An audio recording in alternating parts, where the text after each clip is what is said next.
When the fire of Dharma dimmed upon the earth and the scales of cosmic balance tilted towards adharma, the earth cried out for a savior. In that age when kings, sworn to protect the righteous, turned cruel, and Brahmins, the custodians of sacred knowledge, fell silent in fear, the Lord of Preservation, the eternal Vishnu, descended. He took form as Parashurama, the sixth incarnation, born to restore the law of righteousness and remind the world that power without wisdom is a path to ruin. The sun burned red that morning over the sacred land of the Brigus. From the mountains of Mahendra, where sages communed with the gods, a lone figure would one day walk.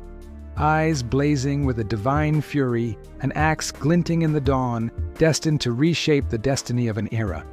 This is the story of that warrior sage, a tale etched in the annals of time, a legend of vengeance and dharma. It begins not with a war cry, but with a divine birth foretold by the rishis of old. He was born as Rama to the great sage Jamadagni, a beacon of austerity and wisdom, and the virtuous Mata Renuka, a woman of unparalleled devotion. Their hermitage, nestled in the serene forests, was a sanctuary of peace, a place where the Vedas were chanted and the sacrificial fires never ceased to burn. But the world outside this haven was descending into chaos. The Kshatriya kings, the warrior class entrusted with the protection of the realm, had become intoxicated with their own strength. Their pride had festered into arrogance, their rule into tyranny. They oppressed the weak, dishonored the learned, and disregarded the sacred laws that held society together.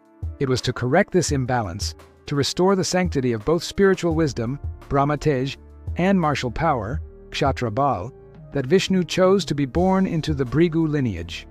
He was not merely a Brahmin, nor solely a Kshatriya. In him, the two forces merged. Parashurama was the only avatar to fully embody the profound intellect of a sage and the indomitable strength of a warrior, a divine paradox created to heal a fractured world. From his earliest days, the young Rama displayed an unquenchable thirst for knowledge and an unwavering devotion. He mastered the Vedas under his father's tutelage, his mind absorbing the deepest philosophies of existence. Yet within him also lay the dormant fire of a warrior. Recognizing this, he sought out the greatest preceptor of cosmic warfare, the Mahadeva, Lord Shiva himself. On the icy peaks of the Himalayas, Parashurama undertook a penance so severe that it shook the heavens. He stood for years, unmoving, meditating on the name of Shiva, his body enduring the biting winds and crushing snows, his spirit focused on a single point of devotion. Pleased by this extraordinary tapasya, the Lord of Kailash, the great Shankara, appeared before him in all his glory. The crescent moon on his brow shone brighter than 1,000 stars, and the Ganga flowed from his matted locks. Shiva, the destroyer of evil and the ultimate guru, saw in Parashurama a vessel worthy of his power. He bestowed upon him not only the secrets of celestial warfare, the Brahmastra and other divine astras, but also a weapon of unparalleled might. This was Vidyudabhi, the celestial Parashu, a battle axe forged from the very essence of Shiva's power, an axe that crackled with lightning and was destined to annihilate all forces of adharma. With this divine gift, the young sage Rama became known throughout the three worlds as Parashurama, Rama with the axe. He was now armed, ready to fulfill his destiny, a warrior sage awaiting the moment when his divine intervention would be required. That moment arrived with the shadow of a king. The ruler of the Haihaya kingdom was Kartavirya Arjuna, a name that once commanded respect but had since become synonymous with hubris. Through intense penance to Lord Dattatreya, he had been granted a boon of 1,000 arms and invincibility in battle. His power was absolute, his kingdom vast. But with great power came an even greater arrogance. He believed himself to be a god on earth, his will the only law that mattered.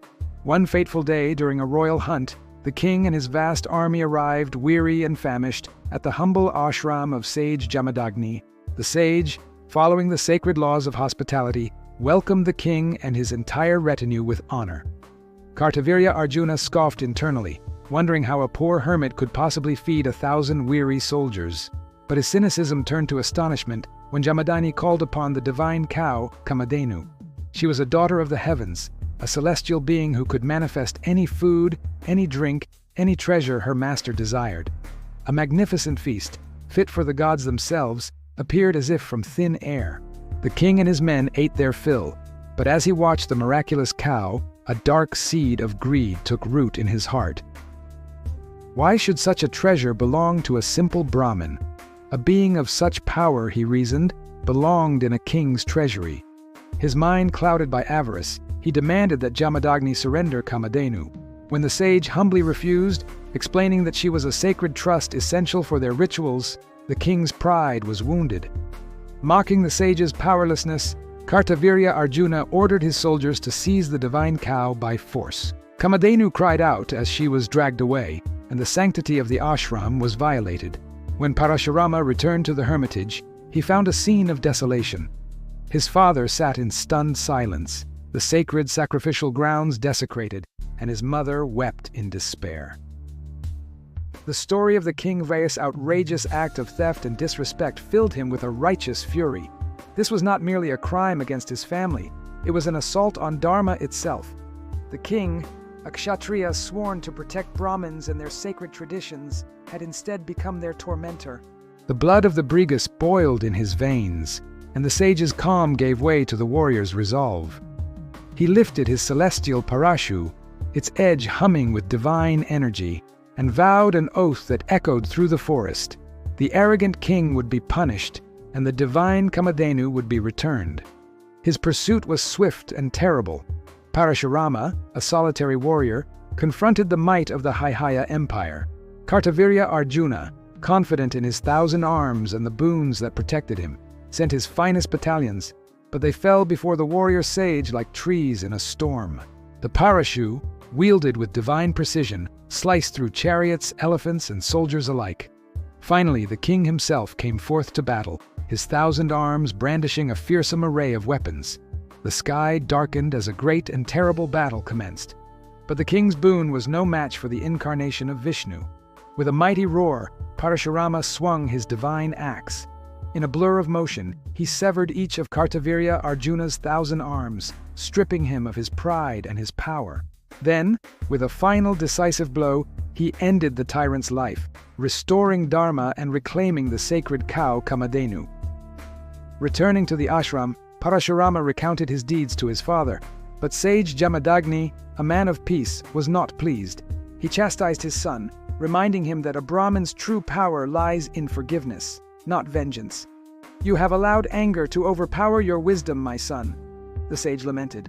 "A king was killed, and this act will bear bitter fruit." Parashurama, filled with remorse, accepted his father's counsel and embarked on a pilgrimage to atone for the sin of killing a king. But the serpent of vengeance, once stirred, does not easily return to its slumber. While Parashurama was away, the sons of Kartavirya Arjuna, their hearts burning with hatred, sought revenge. They knew they could not defeat the warrior sage in combat, so they chose a path of cowardice and sacrilege. They stormed the peaceful ashram, and finding the great sage Jamadagni deep in meditation, defenseless and serene, they committed the most heinous of acts. They beheaded the defenseless sage.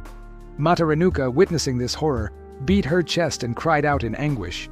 Her lamentations were so profound, so filled with pain, that they reached Parashurama in his distant pilgrimage.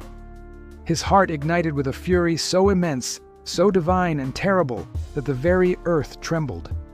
The warrior who had sought atonement was gone, replaced by an avenging deity. Returning to find his father's lifeless body and his mother weeping inconsolably, Parashurama's grief transformed into a cataclysmic rage. This was no longer about a stolen cow or a single arrogant king. This was about a systemic corruption, a rot that had infested the entire kshatriya class. They had murdered a defenseless Brahmin sage in his own home. The pact between wisdom and power was irrevocably broken. Holding his father's blood in his hands, Parashurama stood before the sacred fire and took a vow that would be remembered for all eternity. "For this unforgivable sin, for this ultimate betrayal of Dharma, I shall not rest," he roared, his voice like thunder. "I swear upon my ancestors and all the gods, I shall cleanse this earth of the corrupt and arrogant Kshatriya lineage not once, but 21 times, one for each of the wounds inflicted upon my noble father." His oath sealed, Parashurama, the son of Jamadagni, became the wrath of God incarnate. He took up his parashu, no longer just a weapon but an instrument of cosmic justice, and began his great cleansing. He swept across the lands of Aryavarta like a tempest. Kings and princes who had ruled through tyranny and pride fell before him. Entire armies were annihilated by his singular might.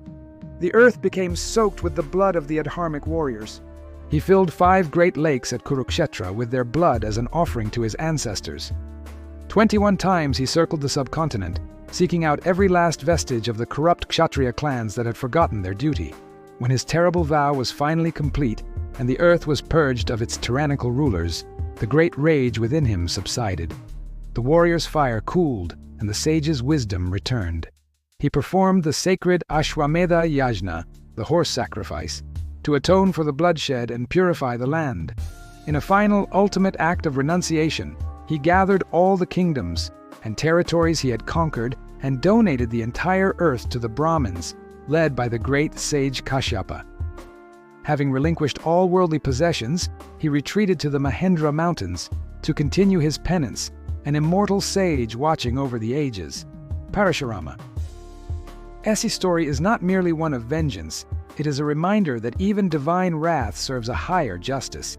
It is a timeless lesson that when power becomes divorced from righteousness and rulers forget their sacred duty, the universe itself will conspire to restore balance, sometimes through a warrior, sometimes through a sage, and in the case of Parashurama, through both, embodied in one formidable eternal avatar.